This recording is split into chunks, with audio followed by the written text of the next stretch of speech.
ऐसे ही educational video को पाने के लिए मेरे चैनल को सब्सक्राइब करें और साथ में बेल आइकन को प्रेस करें ताकि मेरे आने वाले वीडियो की नोटिफिकेशन आपको मिल सके। Okay, now let's start. तो भाई लोग, कैसे हो आप सब। मैं विकास आपका स्वागत करता हूं आपके अपने ही YouTube channel study with Anil sir में। दोस्तों, आगे आने वाले बहुत सारे कॉम्पिटिटिव एग्ज़ाम को ध्यान में रखते हुए हमने डिफरेंट सब्जेक्ट्स पर क्रैश कोर्सेज लॉन्च करने का फैसला किया है। आज इस क्रैश कोर्स सीरीज़ का फर्स्ट वीडियो है। आप इन सभी वीडियो को पढ़ो और कमेंट करके बताओ कि ये वीडियो आपको कैसा लगा, या फिर इसमें हमें और कौन से इम्प्रूवमेंट करने की आवश्यकता है। तो बिना लेट करे सबसे पहली वीडियो अपनी स्टार्ट करते हैं एंशिएंट हिस्ट्री के ऊपर। फ्रेंड्स, हिस्ट्री पढ़ने से पहले हम सबसे पहले ये जानते हैं कि हिस्ट्री क्या होता है, इतिहास किसे कहते हैं। किसी भी देश के विकास को जानने के लिए उसके इतिहास को जानना बहुत ही ज़रूरी होता है।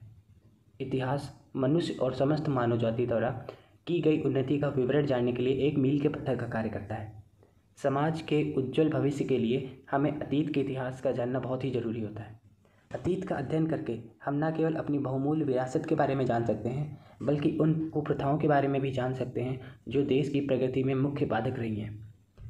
फ्रेंड्स, इतिहास शब्द की उत्पत्ति इतिहा प्लस आस इन 3 शब्दों से मानी गई है, जिसका तात्पर्य होता है निश्चित रूप से ऐसा हुआ था। ठीक है, अब भारत के इतिहास के बारे में हम पढ़ते हैं। उत्तर में हिमालय से लेकर दक्षिण में समुद्र तट तक यह उपमहाद्वीप भारत के नाम से जाना जाता है, जिसे महाकाव्य तथा पुराणों में भारतवर्ष अर्थात भारत का देश कहा गया है। यूनानियों ने भारत को इंडिया तथा मध्यकालीन मुस्लिम इतिहासकारों ने हिंद अथवा हिंदुस्तान के नाम से संबोधित किया है। भारतीय इतिहास को अध्ययन की सुविधा के लिए हमने 3 भागों में डिवाइड कर रखा है। भारतीय इतिहास, फर्स्ट प्राचीन भारत, सेकंड मध्यकालीन भारत, थर्ड आधुनिक भारत। ओके, प्राचीन भारत। सबसे पहले ये जानते हैं कि प्राचीन भारत के बारे में हमें पता कैसे चलता है, इसके जानने के स्रोत क्या हैं। तो इसके जानने के मुख्यतः 4 स्रोत हैं। पहला धर्म ग्रंथ, दूसरा ऐतिहासिक ग्रंथ, तीसरा विदेशियों का विवरण और चौथा पुरातात्विक संबंधी साक्ष्य। तो सबसे पहले हम देखते हैं धर्म ग्रंथ और ऐतिहासिक ग्रंथों से मिलने वाली जानकारी के बारे में। सबसे पुराना धर्म ग्रंथ हमारे वेद हैं। वेद के संकलनकर्ता महर्षि कृष्ण द्वैपायन वेद व्यास को माना जाता है। वेद 4 तरह के होते हैं, चार होते हैं वेद: ऋग्वेद, सामवेद, यजुर्वेद, अथर्ववेद। इन चारों वेदों को संहिता कहा जाता है। फ्रेंड्स, सबसे पहले हम ऋग्वेद के बारे में पढ़ते हैं। ऋग्वेद सबसे प्राचीन ग्रंथ है। ऋग्वेद का मतलब होता है ऋग प्लस वेद, अर्थात छंदोबद्ध रचना। सेकंड, ऋग्वेद विभिन्न देवी देवताओं का आह्वान करने के लिए प्रयोग किया जाता था। ऋग्वेद में भक्ति भाव की प्रधानता थी। ऋग्वेद में मंडलों की संख्या 10, जिनमें से 1028 सूक्त थे तथा 10,580 मंत्र थे। ऋग्वेद के ऋचाओं के पढ़ने वाले ऋषि को होता अर्थात होत्र कहते थे। ऋग्वेद के तीसरे मंडल में विश्वामित्र द्वारा रचित गायत्री मंत्र का उल्लेख किया गया है और गायत्री मंत्र सूर्य देवता को समर्पित था। ऋग्वेद के 9वें मंडल में सोम देवता का उल्लेख है तथा 10वें मंडल में 4 वर्ण अर्थात ब्राह्मण, क्षत्रिय, वैश्य, शूद्र इनका वर्णन किया गया है। सामवेद दूसरा वेद है हमारा, सामवेद। साम का शाब्दिक अर्थ होता है गान। इस वेद में मुख्यतः यज्ञों के अवसर पर गाए जाने वाले ऋचाओं अर्थात मंत्रों का संकलन है। इसे भारतीय संगीत का जनक भी कहते हैं। इस वेद के पाठकर्ता को उद्गाता अर्थात उद्रात्र कहते हैं। तीसरा वेद है यजुर्वेद। यजुर्वेद एक कर्मकांडीय वेद था। इसमें बहुत सारे अनुष्ठानों का वर्णन किया गया है। यह गद्य और पद्य दोनों में लिखा गया है। यजुर्वेद के मंत्रों को उच्चारण करने वाले व्यक्ति को अर्धवायु कहते हैं। चौथा और आखिरी वेद है हमारा अथर्ववेद।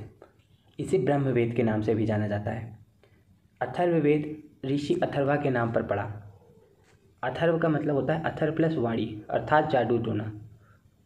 सबसे प्राचीन वेद ऋग्वेद है तथा सबसे बाद का वेद अथर्ववेद है। ऐतिहासिक दृष्टि से अथर्ववेद का महत्व इस बात से है कि इसमें सामान्य मनुष्यों के विचारों तथा अंधविश्वासों का विवरण मिलता है। अथर्ववेद कन्याओं के जन्म की निंदा करता है। अथर्ववेद के मंत्रों को उच्चारण करने वाले व्यक्ति को ब्रह्मा बोलते हैं।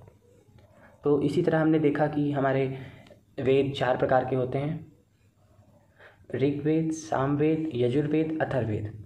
ऋग्वेद सबसे पुराना, अथर्ववेद सबसे नया वेद होता है।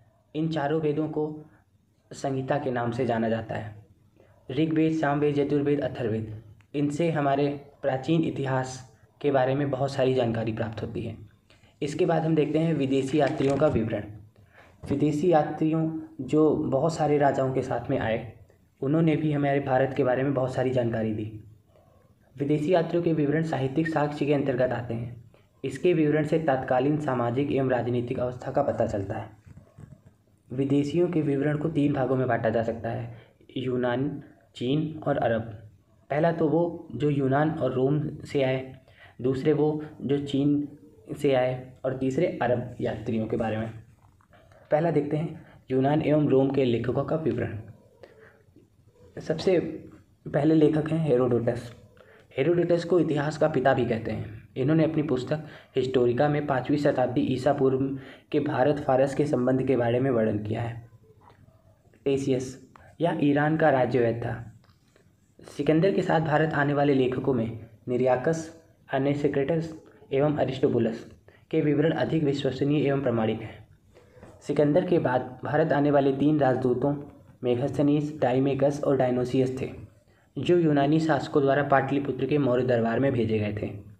मेगास्थनीस, यह सेलुकस निकेटर का राजदूत था, जो चंद्रगुप्त मौर्य के दरबार में भारत आया था। इसने अपनी पुस्तक इंडिका लिखी हुई है, जिसमें मौर्य युगीन समाज एवं संस्कृति के बारे में पता लगता है।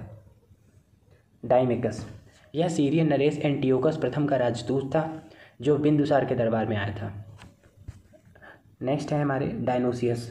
यह मिस्र नरेश टॉलमी द्वितीय फिलेडेल्फस का राजदूत था, जो अशोक के दरबार में भारत आया था।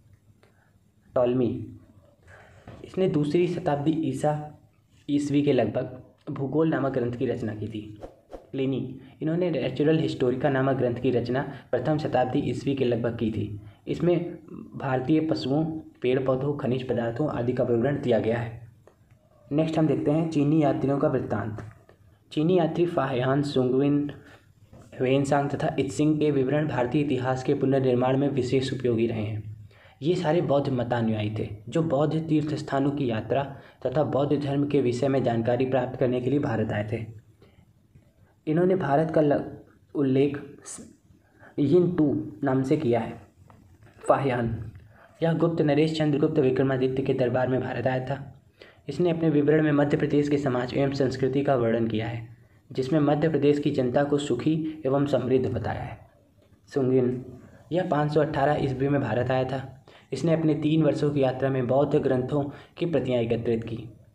नेक्स्ट है हमारे ह्वेनसांग। इन्हें युआंग च्वांग के नाम से भी जाना जाता है। यह हर्षवर्धन के समय में 629 ईस्वी के लगभग भारत आए थे, जो यहाँ 16 वर्षों तक रहे। इन्होंने अपनी पुस्तक सीयू की लिखी, जिसमें 138 देशों का विवरण मिलता है। नेक्स्ट यात्री इत्सिंग, यह 7वीं शताब्दी के अंत में भारत आए थे। इन्होंने अपने विवरण में नालंदा विश्वविद्यालय, विक्रमशिला विश्वविद्यालय तथा अपने समय के भारतीय दशाओं का वर्णन किया है। मातवानलिन, इनके विवरण से हर्ष के पूर्वी अभियान की जानकारी प्राप्त होती है।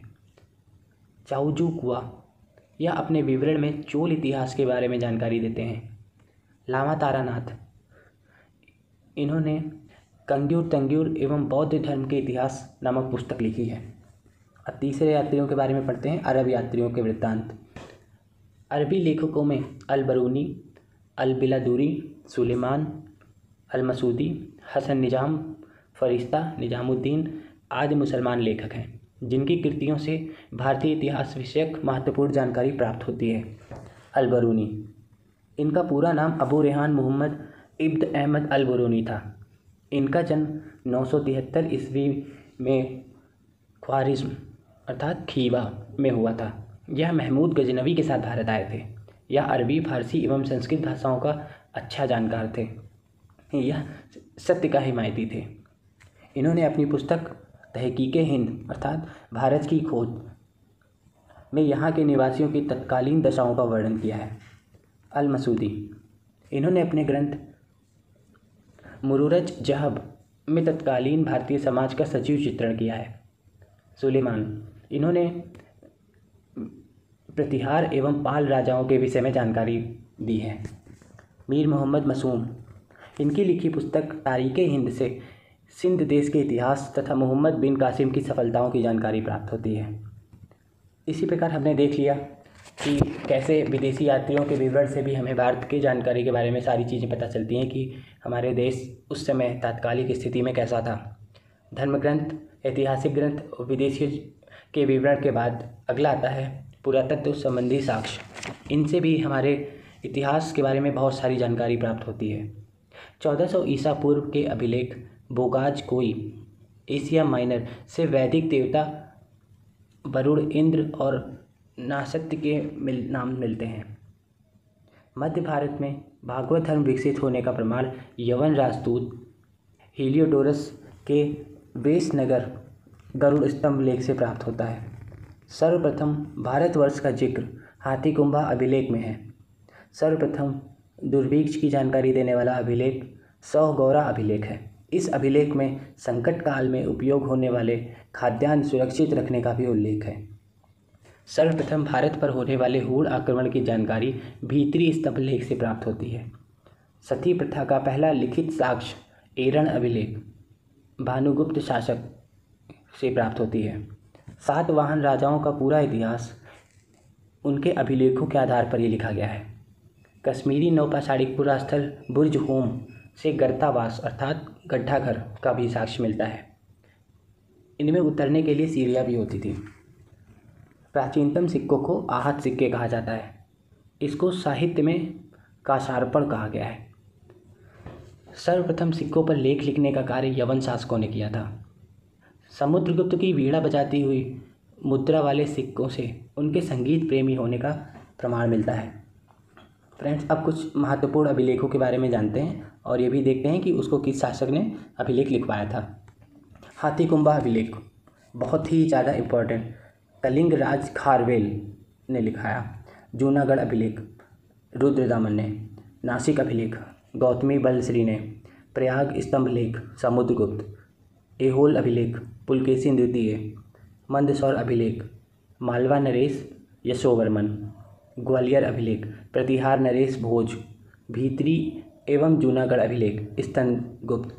देवपाड़ा अभिलेख बंगाल शासक विजय सिंह। अभिलेखों के अध्ययन को इपिग्राफी कहते हैं। उत्तर भारत में मंदिरों की कला शैली नागर शैली तथा दक्षिण भारत में मंदिरों की कला शैली द्रविड़ शैली कहलाती है। दक्षिण पथ में मंदिरों के निर्माण में नागर एवं द्रविड़ दोनों शैलियों का प्रभाव पड़ा है। इस शैली को वेसर शैली कहते हैं। पंचायतन पंचायतन शब्द मंदिर रचना शैली से संबंधित है। एक हिंदू मंदिर तब पंचायन शैली का माना जाता है जब मुख्य मंदिर 4 सहायक मंदिरों से घिरा होता है। इनके कुछ एग्जाम्पल हैं कंदरिया महादेव मंदिर जो कि खजुराहो में है, ब्रह्मेश्वर मंदिर भुवनेश्वर, लक्ष्मण मंदिर खजुराहो, लिंगराज मंदिर भुवनेश्वर, दशावतार मंदिर उत्तर प्रदेश के देवगढ़ और कोडेश्वर मंदिर जो कि महाराष्ट्र में स्थित हैं। तो इतिहास के जानने के स्रोत के बारे में हमने पढ़ा कि इतिहास के बारे में हमें कैसे जानकारी प्राप्त होती है। तो हमने देखा कि यह धर्म ग्रंथ, ऐतिहासिक ग्रंथ, विदेशी यात्रियों के विवरण और पुरातत्व संबंधी साक्ष्य, इन सभी से हमें इतिहास के बारे में पता चलता है। स्रोतों के आधार पर इतिहास को हमने 3 भागों में डिवाइड कर रखा है, प्रागैतिहासिक काल, आदि ऐतिहासिक और ऐतिहासिक। प्रागैतिहासिक किसे कहते हैं? जिस काल का कोई भी लिखित साक्ष्य मौजूद नहीं होता है उसे प्रागैतिहासिक काल कहते हैं। आदि ऐतिहासिक ऐसे काल जिसमें लिपि तो होती है पर वो पढ़ी नहीं जा सकती है, जिनसे कोई निष्कर्ष नहीं निकलता है, ऐसे काल को आदि ऐतिहासिक काल कहते हैं। ऐतिहासिक काल जब से लिखित साक्ष्य मिलते हैं और उन्हें पढ़ा व समझा भी जा सकता है, ऐसे काल ऐतिहासिक काल कहलाते हैं। अब कुछ एग्जाम्पल देखते हैं। प्रागैतिहासिक काल के अंतर्गत पाषाण काल और आदि ऐतिहासिक काल के अंतर्गत सिंधु घाटी की सभ्यता एवं वैदिक सभ्यता आती है और ऐतिहासिक काल के अंतर्गत महाजनपद के बाद के काल आते हैं। तो फ्रेंड्स, अगली वीडियो में हम पढ़ेंगे प्रागैतिहासिक काल के बारे में, अर्थात पाषाण काल के बारे में। तो तब तक के लिए हमें आज्ञा दीजिए और ऐसे ही मन लगा के पढ़ते रहिए। धन्यवाद।